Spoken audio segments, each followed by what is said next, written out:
Bonjour à tous et à toutes. Je me présente, je m'appelle Margot Montier, j'ai 24 ans et je suis étudiante en art. Et aujourd'hui, j'ai l'opportunité d'interviewer Géraldine Chansard, artiste plasticienne, et Pauline Dupin, réalisatrice et autrice, qui ont travaillé sur le projet The Girl Who Fell in Love with Mangrove. Voilà, ça m'intéresse de savoir le lien qu'elles ont tissé toutes deux à travers ce projet et qu'est-ce que ce projet peut amener, peut dire. Qu'est-ce que vous aimez dans la vie, qu'est-ce qui découle de vous, pour mieux cerner vos personnages et aussi votre façon de travailler. À la hauteur de mes 50 ans, en fait, je suis toujours une grande enfant. Le côté couleur, création, spontanée, c'est vraiment en moi. Et puis, j'aime aussi le lien à la nature et surtout à tout ce qui concerne le patrimoine. Je m'imprègne beaucoup de ce qui se trouve autour de moi. Globalement, je suis un peu une touche à tout. Enfin, j'ai on va dire, deux domaines qui m'intéressent particulièrement. Mélanger l'imaginaire au réel, arriver à trouver cette petite part, on va dire, de rêverie dans un réel, des fois, peu importe le sujet. Après, bien sûr, il y a des thématiques qui m'inspirent plus particulièrement, notamment souvent liées à l'éducation, les enfants, l'écologie. En deuxième domaine, il y a aussi ce côté reportage, ce côté humain. J'aime bien aller sur le terrain, rencontrer les gens, essayer de capter des choses, on va dire, vraies, authentiques. Et dans la vie, sinon, je suis quelqu'un de très, très dynamique. D'abord, j'aimerais bien qu'on explique à ceux et celles qui ne connaissent pas, expliquer le projet. Donc, Géraldine, comment ça a été fait, d'où c'est parti, peut-être même tes inspirations. En 2015, je faisais partie d'un groupe d'artistes de Mangrove from the Water est née cette sculpture de la femme des mangroves à base de grillage, de cages à poissons. J'habitais donc aux Émirats. Pendant 8 ans, j'ai été en expatriation là-bas. Je m'imprègne beaucoup de ce qui m'entoure. Et à côté de chez moi, il y avait donc des forêts maritimes qu'on appelle ça, donc les palétuviers, les mangroves. Un domaine que je connaissais pas du tout. Française, on n'a pas de mangrove en France. Hein. Avec mon amie qui est activiste, eh bien, elle m'a fait découvrir cet endroit via le kayak dans lequel elle peignait la mangrove. Quand je me suis assise dans les mangroves, je me suis imprégnée des arbres. J'ai vu cette petite pousse qui ressemblait à une femme. J'ai créé cette sculpture et c'est venu de façon très spontanée. Le tissage a été la base de mon travail et j'ai vu une cage qui était dans la mangrove, donc à marée basse. Elle était toute rouillée. Je la ramène à la maison. Je me dis, allez, je vais essayer de faire quelque chose avec ça. Que mon objectif a été non pas d'utiliser cette cage rouillée qui était juste impossible à utiliser. J'ai donc été voir un monsieur qui faisait des cages à poissons là où j'habitais, c'est-à-dire vraiment local. Il m'a appris sa technique avec des fils de fer qui passaient en dessus, dessous, dessus, dessous. Ça a été plusieurs matinées à 40 degrés. Hein, la question si c'était vraiment l'arbre que je voulais mettre en valeur. Alors, je ne crois pas, en fait. Je pense que c'était plutôt la femme qui est en souffrance, la femme qui est gardienne, qui est vraiment amoureuse et qui a trouvé refuge avec la nature qui la comprend. Elle a été exposée dans différents lieux aux Émirats arabes unis. En 2019, j'ai pu l'exposer à nouveau, mais cette fois-ci avec sa robe faite de feuilles séchées. Elle est en lieu sûr pour l'instant en attendant un prochain événement. Les mangroves donc, sont des racines, sont des arbres. Est-ce que tu peux nous en dire un peu plus, qu'on comprenne cette plante finalement qui est à l'issue même de toute l'histoire de cette fameuse huile. Le palétuvier, c'est l'arbre qui pousse dans l'eau salée. C'est vraiment la forêt qui permet d'éviter des tsunamis ou de protéger la terre carrément. C'est l'entre-deux. On voit des racines sortir du sable et c'est les racines des arbres. Elles viennent choper l'oxygène. En fait, le palétuvier est un arbre extraordinaire, un écosystème qui, comme la forêt d'Amazonie par exemple, recueille énormément de CO2. Ça absorbe, mais en pourcentage, c'est assez impressionnant. Mais malheureusement, bon, voilà, il est coupé, on vient enlever ces domaines, ces écosystèmes qui sont très, très précieux et très riches. Que là, ce que tu as vu, Géraldine, était propre au territoire où tu étais, quoi. Bon, déjà, il n'y a pas de crocodile, il n'y a pas de... J'ai jamais vu d'animaux terrifiants. Hein. Que des flamants roses. Hein.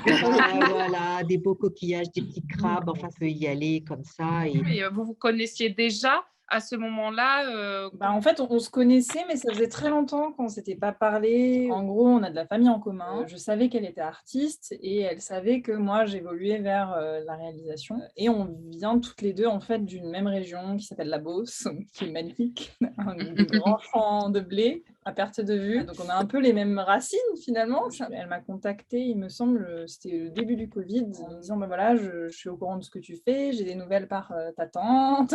Elle avait regardé aussi mon travail sur certaines vidéos que j'avais déjà faites. Et au début, elle me dit, écoute, il faut que je présente ma sculpture en Australie à la Journée internationale des mangroves, organisée par l'association Mangroves on the Water. Et le souci que j'ai, c'est que ma sculpture ne se déplace pas et elle est trop fragile. Quand elle m'a dit ça, j'ai fait, d'accord, soit.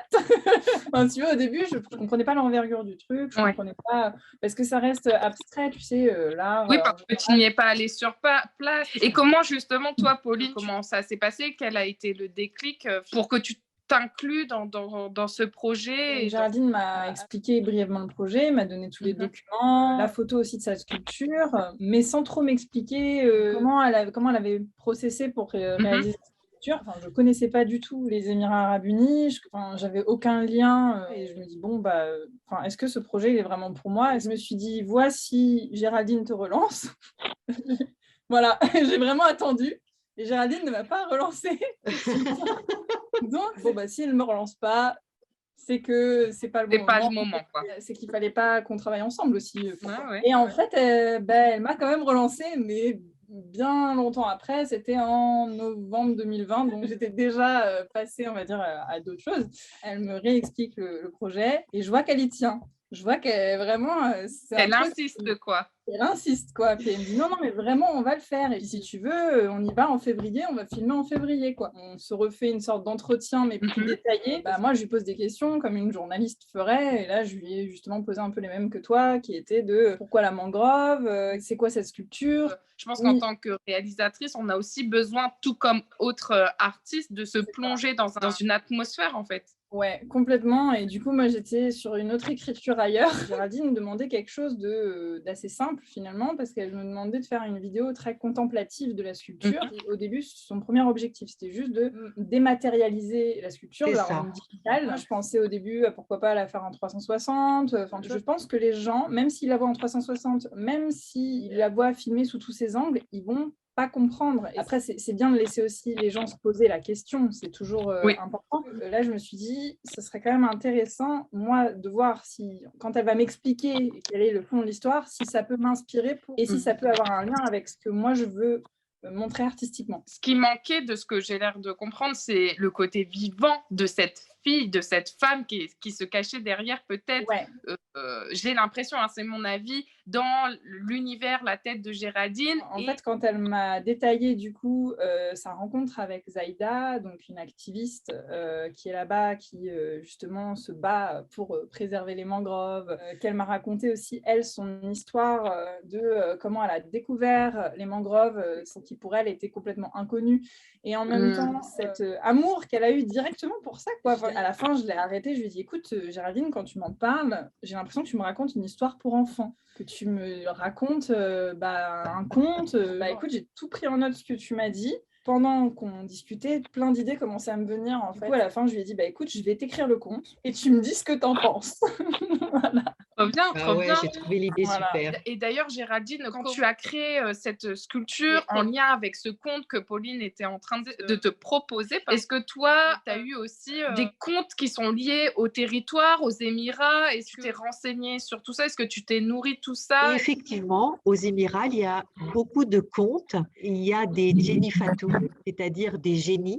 Et ce génie est protecteur de la mangrove. Il avait tendance à faire peur aux gens, mais en fait, il était très gentil. Et donc, il y a plusieurs contes comme ça, mais moi, ma sculpture était déjà faite. Mon inspiration première a été vraiment cette forêt qui est refuge pour une femme qui a envie de se battre pour sauver ces mangroves qui sont coupées. Mais au fond de moi, c'était vraiment apporter de l'amour, apporter ce lien, ce respect à la nature. C'est quelque chose de très beau. Oui, c'est presque finalement un symbole totem de ces mangroves, de cette femme, de cet amour, des liens qui peuvent être tissés entre les gens. Il y a beaucoup aussi cette question d'humanité, malgré une langue qu'on ne parle pas. Pauline, justement, sur toi, pour découvrir cet univers, sur quoi tu t'es appuyée Pour l'écrire, pour me projeter, je me suis basée déjà sur vraiment le ressenti de Géraldine, sur les mots-clés qui étaient ressortis très souvent en fait, de son discours. Si elle le répète 10 fois dans une conversation, c'est que ça a vraiment un sens pour elle. Et après, visuellement, je n'ai pas forcément pu faire de repérage, hein. C'est un peu compliqué.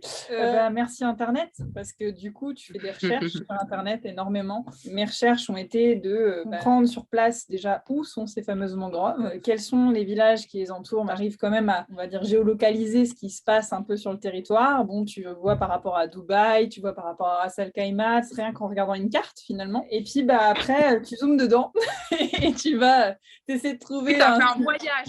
J'ai fait un voyage virtuel, un street view, tout ça. Et c'est là aussi où je me suis rendu compte que c'était pas du tout comme les mangroves que j'avais en tête. Moi, j'avais déjà vu des mangroves, mais à Madagascar, des mangroves, mais recouvrantes, qui formaient des sortes de tunnels, un peu comme en Amazonie, où là, on est vraiment sur des arbres, quoi. J'ai vu que c'était pas du tout pareil, que c'était juste des petites tiges qui poussaient, il y avait plein de buissons, et qu'en fait, la circulation dans ces mangroves-là, si tu veux, elle se fait pas de la même manière. Quand j'avais été donc à Madagascar, pour circuler dans ces mangroves, vu que le plus souvent à marée haute, on y allait en pirogue, hein, on n'y allait pas à pied, quoi, parce que sinon tu t'enfonces, c'est comme des sables mouvants. Tout de suite, ça m'a fait me dire, ok, comment mes personnages que je suis en train de penser pour mon compte, comment ils vont circuler dans cet espace. Oui, en étant des plantes différentes, tu ne vis pas de la même manière avec ces plantes-là. Tu changes complètement de discours, tu dis finalement, ah ouais, non, mais alors on va écrire autre chose en fait. Dans ma tête, le conte a été réécrit au moins 5 fois avant d'avoir une version finale. Je me basais sur mes connaissances personnelles et sur du Google. Donc, c'est très compliqué d'arriver à écrire quelque chose d'assez concret et réaliste et en même temps qui tire de son aspect conte, on va dire, mais qui du coup colle au décor parce que quand tu n'as jamais vu le décor, c'est très compliqué. J'ai l'impression qu'en fait, vous vous êtes plutôt bien entendu sur cette histoire qui s'est liée. J'ai reçu le script assez rapidement. J'ai été bluffée, Pauline, je te le dis tout de suite.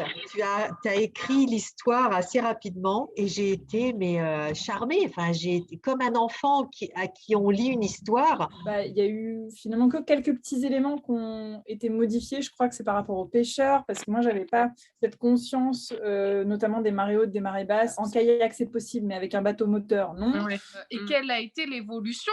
Parce que Pauline, tu es venue aux Émirats. Géraldine, comment tu as organisé tout ce processus de film? D'ailleurs, je ne sais pas si tu avais déjà réalisé ce genre de projet auparavant. Il y avait la deadline de l'exposition en Australie qui m'a vraiment poussée à contacter Pauline et puis surtout à aller tourner les scènes. En février, c'était vraiment prévu que moi j'y retourne. Et là, j'ai dit, il faut sauter sur l'occasion. Pauline, est-ce que tu es prête à partir? C'est maintenant, c'est maintenant.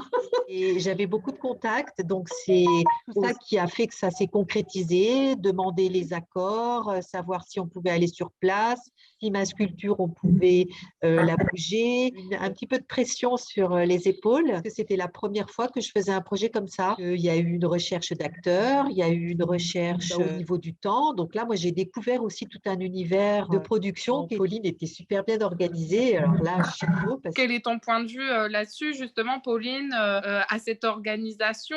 Et je me doutais bien qu'on n'aurait pas un mois de tournage, de toute façon. Il fallait qu'on arrive à être efficace et faire des scènes assez rapides à shooter. Il fallait que je croise des techniques d'image différentes et pas juste des images réelles. Et pour amener vers une texture d'un vrai conte, etc., que je croise de la peinture sur image, des effets d'animation, des effets de motion design, des effets de parallaxe, on appelle ça, qui peuvent être faits à partir de photos, hein, si tu veux. Donc, en fait, le film aurait pu être complètement fait à partir de photographies. L'idée, c'était de se dire, OK, je sais que je vais être 1 à 2 semaines là-bas. Comment je peux faire toute une fiction en shootant 1 à 2 semaines, mais avoir quand même toutes les images optimales pour faire ce conte et en ne les shootant pas entièrement en termes d'action. Mon découpage technique a été fait l'avant-veille de mon arrivée sur place parce qu'en fait, j'avais le découpage technique en tête. En gros, je suis arrivée sur place, il n'y avait rien du tout de calé. On n'avait pas d'acteurs, on ne savait pas où on allait shooter, je ne savais même pas quelles étaient les marées, alors que j'arrive à 3h du mat en avion. Dès 15h, on a rendez-vous avec l'Office du tourisme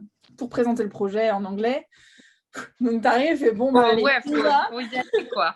Ça, c'était un gros challenge et c'était une super expérience. Mais il y a aussi à prendre en compte que tu n'es pas en France, que tu ne présentes pas le projet de la même manière, qu'ils n'ont pas la même culture. Et C'est vrai. c'était très complexe de se dire, OK, comment moi, en tant que Française, je suis légitime de proposer ça à des gens où c'est chez eux, en fait, aussi. Sur le moment, j'avais un peu ce ressenti, mais il a vite été dissipé parce que je me suis dit, moi, je suis là pour produire, en fait. Je suis là pour produire quelque chose. Je ne suis pas là pour leur dire, attention, ce que vous faites, c'est pas bien. Me reposer justement sur la légitimité de Géraldine qui a vécu ce qu'elle a vécu. Puis en fait, j'ai vu qu'ils étaient quand même très ouverts, tout type d'art confondu, à l'écoute de ça, de tous les projets artistiques. Et ça, c'est une différence avec la France où il y a tellement de projets artistiques en France que du coup, maintenant, plus personne t'écoute. Alors que là-bas, les gens prennent le temps quand même de t'écouter pour ça. Ils nous ont aidés à trouver le casting, à trouver les bonnes personnes, des amis d'amis qui seraient intéressés pour jouer la comédie. Donc, il y a une grosse préparation de 4 à 5 jours. Finalement, le plan de travail, le plan de tournage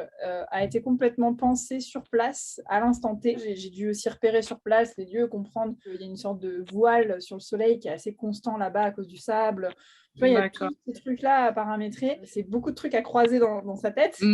Ouais, il fallait checker la météo tout le temps. Et même quand on t'annonce sur un site internet qu'une marée, elle est à, je sais pas, 16h, il faut arriver à se dire, OK, c'est à 16h, mais je suis obligée d'arriver à 14h30 pour être sûre, tu vois. Donc, le costume aussi, on a été acheter une robe pour la fille. Trouver la cage à poissons aussi, aller voir les pêcheurs et négocier avec eux alors qu'ils ne parlent pas anglais du tout. Donc, tu lui montrais la cage à poissons la plus moche qui soit. Ils m'ont regardé genre, mais elle est folle celle-là. C'est celle-là que je veux. Et je vous raconte pas l'odeur de la cage dans la voiture. Dans la voiture, s'il y avait une odeur insoutenable. Oui, en fait, vous avez vécu l'aventure, une aventure. Une vraie aventure. Est-ce qu'à la fin, vous êtes parvenu à enregistrer tout ce dont vous aviez besoin, imaginé? On a réussi à regrouper tout ce qu'on voulait. Les gens sur place ont été hyper motivés, notamment la comédienne principale, Araki, qui a été hyper inspirée par le projet, qui s'est levée très tôt, à 4h du mat avec nous. Et assez ouf. D'ailleurs, l'impact que ça a eu sur place, je pense que ça a pas mal parlé de nous en ville. On a aussi été accueillis par un hôtel pour la scène du pêcheur. Enfin, toutes les choses se sont imbriquées les unes avec les autres. En tout cas, ils nous aidaient vraiment à trouver des solutions. Et ça, c'était hyper généreux et bienveillant de leur part, quoi. Peu de petits contacts par moi je connais un tel qui connaît un tel, en fait ça a fonctionné et on a réussi en une semaine à regrouper tout ce qu'il nous fallait pour filmer la semaine qui a suivi. La sculpture aussi a déplacé en termes de logistique qui a été très compliquée parce qu'elle était stockée chez un ami à Géraldine, mais il fallait la déplacer dans les mangroves pour la filmer et on n'avait que de telle heure à telle heure avec le camion. Enfin, voilà. Tout ça c'était à la fois stressant et en même temps stimulant. Le matin qui était prévu justement pour amener la sculpture, on a découvert que le camion qui transportait la sculpture finalement n'avait pas de couverture. Donc il a fallu protéger davantage la sculpture et ça a demandé beaucoup plus de temps. Donc... Tu as eu des craintes ou tu as eu peur de ne pas réussir à conclure, à parvenir au projet? On s'est beaucoup soutenus l'une et l'autre pendant ces 2 semaines, parce que c'était quand même assez intense. Géraldine avait tendance à monter très vite. Oh mon Dieu, mais comment on va faire ça? Calme. Ouais, non, justement, c'est pour ça que Pauline, très professionnelle, super, pour elle, c'était normal, quoi. Les imprévus, on a toujours. Et en fait, je sais que ça se résout. Il y a toujours des solutions. On peut toujours trouver des alternatives et on en trouve toujours. Ou alors, on met à la trappe certaines choses, on fait des compromis. Ce qui doit arriver, arrive. En fait, ça fait partie aussi du projet en lui-même. Des mystères et puis des surprises. Oui, j'ai eu effectivement des craintes par rapport à ma sculpture, savoir où je devais la poser, qui pouvait la prendre en main après mon départ. L'idée, c'était de la laisser aux Émirats, puis la mettre en lieu sûr grâce à Malquen qui m'ont aidé. De cette production de ces 2 semaines, aujourd'hui, ce film, il est terminé. Combien de temps avez-vous pris après ces 2 semaines aux Émirats? Il faut savoir que c'est un projet qui, que ce soit pour Géraldine ou pour moi, est sur notre temps personnel. Donc, j'ai pu m'entourer de 2 amis motion designers qui étaient intéressés pour les effets de parallaxe et qui m'ont énormément aidé sur cette partie-là de la post-production. Mais à côté, il y avait un challenge par rapport à l'aspect visuel du film qui était de croiser la technique du dessin avec l'image réelle. Et pour ça, j'ai dû tester des logiciels, encore des sortes de bêta-tests, on va dire. D'accord. Qui font appel à l'intelligence artificielle notamment. C'était un challenge déjà pour moi de tester ces outils-là parce que j'aime bien tester des nouvelles technologies, voir ce que ça peut donner et voir si ça allait fonctionner, si visuellement ça allait vraiment avoir un rendu visuel comme je l'espérais parce que j'avais juste fait 2-3 tests avant de partir en tournage, quoi. Et finalement, j'ai été très, très, très, très contente et très satisfaite du résultat. Ça n'a pas eu un résultat optimal comme je l'aurais souhaité puisqu'on n'est jamais complètement satisfait et il y a ce côté perfection qu'on a toujours envie d'avoir. La promesse est tenue, en tout cas, je pense, par rapport à ce que je m'étais donné comme objectif. Et le résultat est 100 fois mieux que ce que j'imaginais. J'aurais jamais imaginé ça. Moi, je découvre aussi et je suis comme une spectatrice face à ce film. Et donc, la partie post-production, on avait cette date qui était la Journée internationale des mangroves en Australie pour sortir au moins une V1. Ça a été diffusé, c'est déjà passé ? Qui a été diffusé pour la première fois en août 2021 en Australie à la Gordon Gallery. Grâce à Mangrove from the Water, une association, un groupe d'artistes qui exposait sur le thème des mangroves. On avait beaucoup imaginé plein de choses, on va dire, en termes de partenariat ou de diffusion qui n'ont pas abouti à l'instant T. Là, l'idée, c'est on a ouvert un compte Instagram qui s'appelle mangrove.girl qui explique tout le projet en détail. Et le teaser est déjà disponible du coup en ligne. Si les gens sont vraiment intéressés par le projet et veulent voir la version longue, ils pourront l'avoir avec un lien privé. Et donc là, l'idée, c'est d'aller sonder plus spécifiquement les Environment Agencies aux Émirats Arabes Unis et potentiellement tous les festivals et musées qui ont un lien avec l'écologie pour pouvoir diffuser le film en version longue. C'est beaucoup de démarches. C'est un projet qui va durer dans le temps et qui déjà dure depuis 1 an et demi. On a envie que ça fonctionne et que ça bouge et que ce qu'on a fait ne passe pas à la poubelle, quoi, tout simplement. C'est un sujet qui existe depuis des années et qui va encore exister.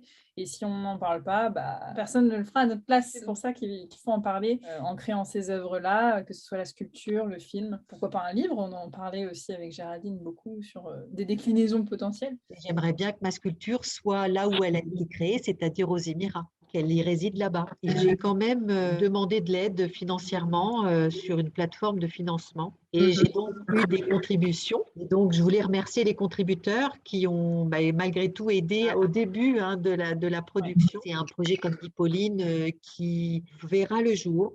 On ne sait pas quand, mais on espère au plus vite, évidemment. Ça a été fait avec beaucoup de conviction, ça s'est fait facilement quelque part. Moi, je suis vraiment prête à aller parler dans les écoles où j'aime beaucoup transmettre mon savoir. Il faut à peu près 20 ans pour qu'une forêt puisse retrouver tout son écosystème, ses insectes, etc. Donc, vivons ensemble, réapprenons à vivre avec la nature.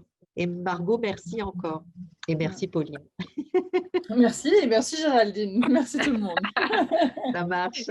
Voilà, on espère que le projet pourra être diffusé de façon internationale, qu'il a besoin aussi d'être partagé pour cette question aussi de légitimité, l'humanité, les mangroves, pour les contes, pour l'amour et pour ces tissages. Merci. Have you ever heard about the story of the girl who fell in love with the mangroves? Not yet, right? Well, I'm going to rectify the situation. Once upon a time, there was a girl, a refugee in the sandy lands of Al Quwain.